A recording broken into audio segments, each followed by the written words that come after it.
Hi, magandang araw sa'yo. Gusto ko lang malaman kung naramdaman mo na ba tong bagay na to, na may lalaki na naghahabol sa'yo, may lalaki na nagkagusto sa'yo, may lalaki na gustong pumasok sa buhay mo. Pero all of the sudden, bigla niyang hininto na gawin niyo. Bigla siya naging cold, bigla siyang lumayo, bigla kanyang hindi kinausap, and worse, bigla kanyang binlock sa social media. If naramdaman mo na to, o wondering ka kung bakit ginagawa to ng lalaking unang nagparamdam sa'yo ng pagmamahal, then saktong-sakto tong video na ginawa ko ngayon para sa'yo. Kung gusto mong malaman kung bakit humihinto yung lalaki na i-pursue yung babaeng pinili nila, tara kapatid, pag-usapan natin yan. Just keep on watching.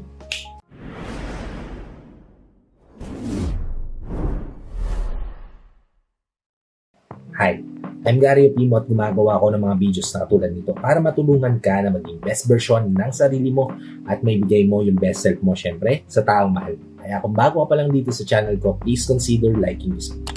Hit the subscribe button and the notification bell para lagi kang updated sa mga videos na katulad nito na i-upload pa natin sa inaaraw. Sobrang devastating nga naman sa pakiramdam kung yung taong akala mo ina-admire ka at patuloy kang pipiliin at hahabulin hanggang dulo ay bigla na lang huminto, bigla na lang itinigil yung pag-pursue sa'yo. Bigla na lang nawala na parang bula na hindi mo malaman kung anong dahilan. And it lets you wondering kung ano pang nangyari, di ba? May mali ba ako nagawa? May mali ba ako nasabi, di ba? Pero ito talaga yung ibang reason kung bakit nga ba bilang huminto maghabol ang lalaki sa'yo. Una kapatid, hindi ka niya nakikita as his potential partner. Yes, pwedeng dumating kayo sa sitwasyon na nagkakilala kayo ng gusto, nahulog yung loob niyo sa isa't isa, pero eventually tumamlay dahil magkaiba pala kayo ng plano sa hinaharap. Nakita ng taong to na parang hindi kayo magiging compatible, hindi kayo magiging okay kapag nagsama kayo ng mahabang panahon. Nagsama kayo sa isang bubong o naging mag-partner in life kayo. Pero syempre, hindi naman kagad yan makikita ng kahit na sino. Hindi kagad yan mapapansin ng kahit na sino. Maliban na lang kung matagal na kayo nag-uusap via call, via text, via chat, or even personally. At wala tayong magagawa sa ganitong sitwasyon kapatid dahil sila na yung nag-view nito for their own sake kapatid. Hanggang ganun na lang kasi hindi kanya talaga kayang makita as his potential partner. And kapag pinilit natin yung sarili natin sa ganitong tayo lang din yung masasaktan sa dulo. Kasi para sa kanila, hanggang dito lang yung relasyon mo. Pero para sa'yo, hindi mo deserve yun at gusto mong ipagpatuloy pa rin. Ang mangyayari, ikaw yung naging best sa relasyon nyo ng sobra, while siya, wala siyang pakialam. Kasi okay lang sa kanya na mawala. And for some, para hindi naman sila masyadong savage doon sa pinili nilang babae, gagawin na lang nila, ikakat na nila all ties with you. Yan yung unang rason. Dahil in his view, hindi kanya nakikita as his potential partner. Okay, proceed tayo sa ikalawa, which is yung ikaw ang nagpaplano na ng lahat ng bagay. Pag nakikita ng lalaki kapatid na hindi mo tinatanggap yung suggestion, yung decision, yung kagustuhan niya, ang unang papasok sa isipan niya, kailangan mo ba ako? Kasi kung kaya mo naman palang gawin ng lahat, bakit pa ako mananatili sa tabi mo? Diba? Let me remind you kapatid na relationship yung pinasukan nyo, ibig sabihin mag-partner kayong dalawa. Imbes na gawin mo yung mga bagay on your own, lalo na kung para sa relasyon nyo tong dalawa, mas mainam na dalawa kayong gumagawa nito para hindi ma-left alone yung isa o hindi ma-feel ng kahit na sino sa inyo na hindi siya napapakinggan, wala siyang boses at wala siyang karapatan na magdesisyon para sa relasyon yung dalawa. Once na maramdaman kasi ng lalaki yan kapatid na ikaw na lahat ang gagawa ng bagay para sa relasyon yung dalawa, then mafe-feel niya na hindi mo siya kailangan. At yun ang posibleng dahilan kung bakit kinat-ties niya na lahat ng bagay na nag-uugnay sa inyong dalawa. Bigla kanyang binlock sa social media, bigla kanyang nilayuan, bigla siya naging cold sa'yo. Nakuha. Okay, proceed tayo sa ikatlo, which is hindi siya manalo pagdating sa'yo. May mga pagkakataon na magkakaroon kayo ng misunderstanding. Magkakaroon kayo ng small away o big away. Hindi maiwasan yan kapatid. Pero kung mararamdaman ng partner mo na hindi siya napapakinggan dahil nga ikaw palagi yung tama, ikaw palagi yung panalo, siya palagi yung kailangan mag-adjust, siya palagi yung kailangan mag-sakripisyo, then malaki yung probability o possibility rin kapatid na bigla siya maging cold sa'yo at bigla kanyang layuan. Well, sa totoo lang naman kasi kapatid, sa isang relasyon, it doesn't matter kung nag-aaway kayong dalawa. It doesn't matter kung sinong mananalo. Lalo na para sa totoong taong nagmamahal, hindi niya kailangan manalo sa argumento.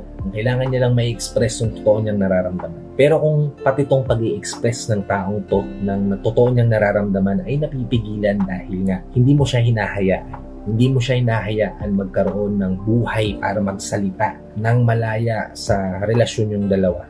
Then, magmamadali yan umalis sa pagsasama. Gagawain ng paraan para mahinto na yung ganitong nararamdaman niya every time na nag-aaway kayo. Sad but true, pero kayang gawa ng solusyon, di ba? Kailangan mo lang buksan yung tenga mo. Tanggapin din yung fault mo. Paramdam mo sa taong mahal mo na handa kang makinig. Yun lang naman yung kailangan mo. Pero kung huminto na siya na iperso ka, habulin ka. Dahil alam mo sa sarili mo na nagagawa mo to sa kanya, then alam mo na yung rason kung bakit siya huminto.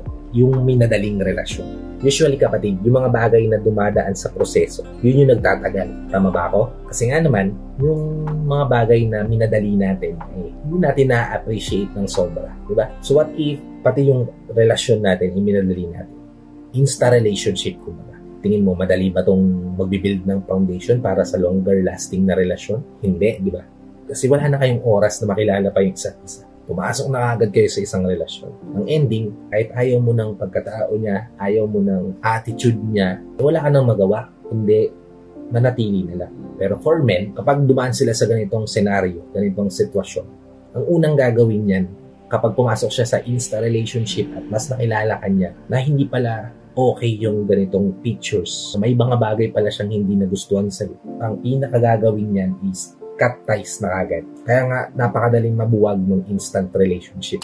Kasi walang foundation nga. Walang tibay, kumbaga. Lahat ng di dumadaan sa proseso, madaling naloloko. At yun, kapatid, ang ika-4 na reason. At ang ika-5, kapatid, ay yung nararamdaman niya na para lang siyang laruan sa'yo. Hindi pong magchat-chat ka lang kapag kailangan mo ng attention niya. Magte-text ka lang kapag kailangan mo ng paglalambing niya. Magpaparamdam ka lang sa kanya kapag kailangan mo siya. Diba? Para bang isa siyang toy o laruan o object, kapatid, na you can do whatever you want. Once na maramdaman to, kapatid, na kahit na sinong lalaki, magkukumahog yan lumayo. Gagawin niya ang lahat para hindi na manatili dito sa relasyon niya. Dahil unhealthy yan para sa kanya. At yan, kapatid, yung 5 dahilan kung bakit humihinto ang lalaki na i-pursue ang kababaihan. Bakit siya humintong maghabol sa'yo? Now, it's up to you kung tatanggapin mo itong persona na to, kung meron kang dito sa mga nabanggit ko, o i-improve mo yung sarili mo at magiging better para sa susunod mong relasyon. I hope may napulot kang aral, and if meron nga, please help me share this to your loved ones na posible nating matulungan ng video na to. Para nakatulong na kayo sa kanila. Nakatulong na rin ako sa kanila.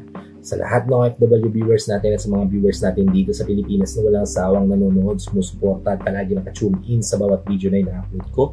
Maraming salamat po sa palagian yung panunood at pagsuporta. At kung bago ka pa lang dito sa channel ko, please consider liking this video. Hit the subscribe button and the notification bell para lagi kang updated sa mga videos na tulad nito na i-upload pa natin sa inahan.